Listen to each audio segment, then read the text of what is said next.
बिस्मिल्लाहिर्रहमानिर्रहीम। मैं doctor Naseem Arain ji from Chhatta boards. दोस्तों साडी अज दी जिहड़ी रैमडी है ना एलोमीना। एलोमीना दे विच इंसान दी दिमागी कैफियत क्या हुंदी आ, तुसीं देखिआ होऊ माशरे च अक्सर लोग जिहड़े आ उन्हां दी कुव्वत फैसला कमज़ोर हुंदी आ। ਉਹਨਾਂ ਦੀ ਕੰਡੀਸ਼ਨ ਕਰ ਔਰ ਨਾ ਕਰ ਦੇ ਦਰਮਿਆਨ ਚ ਹੁੰਦੀ ਹੈ, ਯਾਨੀ ਕਿ ਉਹ ਇਹ ਫੈਸਲਾ ਨਹੀਂ ਕਰ ਸਕਦੇ ਕਿ ਸਾਨੂੰ ਇਹ ਕੰਮ ਕਰਨਾ ਚਾਹੀਦਾ ਹੈ ਜਾਂ ਨਹੀਂ ਕਰਨਾ ਚਾਹੀਦਾ।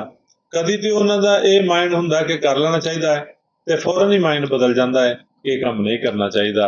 ਯਾਨੀ ਕੂਵਤ ਫੈਸਲਾ ਕਮਜ਼ੋਰ ਹੋ ਜਾਂਦੀ ਆ, ਦਿਮਾਗ ਜਿਹੜਾ ਹੈ ਉਹ ਕੰਮ ਕਰ ਦਿੰਦਾ ਵਾ, ਅਬਹਾਮਾਤ ਪੈਦਾ ਹੋਣਾ ਸ਼ੁਰੂ ਹੋ ਜਾਂਦੇ ਨੇ, ਜ਼ਿਹਨ ਧੁੰਦਲਾ ਜਾਂਦਾ ਵਾ। ਅਕਸਰ ਮਰੀਜ਼ਾਂ ਨੂੰ ਚੱਕਰ ਆਉਣਾ ਸ਼ੁਰੂ ਹੋ ਜਾਂਦੇ ਨੇ ਔਰ ਅਕਸਰ ਮਰੀਜ਼ ਪਾਗਲਪਨ ਦੀ ਕੈਫੀਅਤ ਤੱਕ ਵੀ ਪਹੁੰਚ ਜਾਂਦੇ ਨੇ, ਕਿਉਂਕਿ ਉਹਨਾਂ ਦੀ ਜਿਹੜੀ ਕੁਵਤ ਫੈਸਲਾ ਕਮਜ਼ੋਰ ਹੁੰਦੀ ਆ, ਉਹ ਫੈਸਲਾ ਨਹੀਂ ਕਰ ਸਕਦੇ, ਉਹ ਤਜ਼ਬਜ਼ਬ ਦਾ ਸ਼ਿਕਾਰ ਹੋ ਜਾਂਦੇ ਨੇ, ਉਹ ਦੋਹਰੀ ਸ਼ਖਸੀਅਤ ਦਾ ਸ਼ਿਕਾਰ ਹੋ ਜਾਂਦੇ ਨੇ।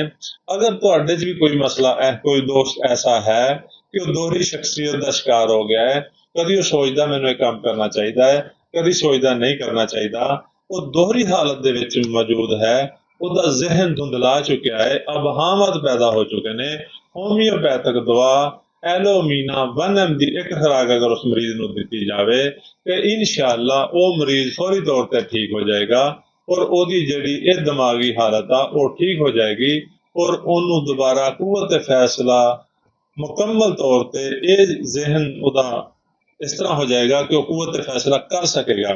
अगर वो कहेगा करना है तो फिर कर लेगा, अगर कहेगा नहीं करना तो फिर नहीं करेगा, क्योंकि ਉਹਦਾ ਜਿਹੜਾ ਦਿਮਾਗ ਆ ਉਹ ਮੁਕੰਮਲ ਤੌਰ ਤੇ ਜ਼ਿਹਨ ਮੁਕੰਮਲ ਤੌਰ ਤੇ ਕੰਮ ਕਰਨਾ ਸ਼ੁਰੂ ਕਰ ਦੇਗਾ। ਸਾਡੀ ਵੀਡੀਓ ਨੂੰ ਲਾਈਕ ਤੇ ਸ਼ੇਅਰ ਕਰਿਆ ਕਰੋ ਤਾਂ ਕਿ ਵੀਡੀਓ ਹੋਰ ਲੋਕਾਂ ਤੱਕ ਪਹੁੰਚੇ ਔਰ ਉਹਨਾਂ ਦਾ ਫਾਇਦਾ ਹੋਵੇ। ਸਾਡੇ ਅਕਾਊਂਟ ਨੂੰ ਫਾਲੋ ਕਰ ਲਓ ਤਾਂ ਕਿ ਤੁਹਾਡਾ ਔਰ ਸਾਡਾ ਰਾਬਤਾ ਰਹੇ। ਇਹ ਜਿਹੜੀ ਦਵਾਈ ਆ, ਇਹ ਜਿਹੜੀ ਰੈਮਡੀ ਆ ਐਲੋਮੀਨਾ, ਇਹ ਮੇਲ ਫੀਮੇਲ ਦੋਵਾਂ ਨੂੰ ਹੀ ਕੰਮ ਕਰਦੀ ਆ। ਅਗਰ ਕਿਸੇ ਔਰਤ ਦਾ ਵੀ ਦਿਮਾਗ ਦੇ ਇਸ ਤਰ੍ਹਾਂ ਦੀ ਕੰਡੀਸ਼ਨ ਹੋ ਗਈ ਆ ਕਿ ਉਹ ਕਰ ਨਾ ਕਰ ਦੀ ਕੰਡੀਸ਼ਨ 'ਚ ਗ੍ਰਿਫਤਾਰ ਆ, ਫੈਸਲਾ ਕੁਵਤ ਫੈਸਲਾ ਨਹੀਂ ਹੈ, ਤੇ ਉਹ ਵੀ ਐਲੋਮੀਨਾ ਲੈ ਸਕਦੀ ਆ।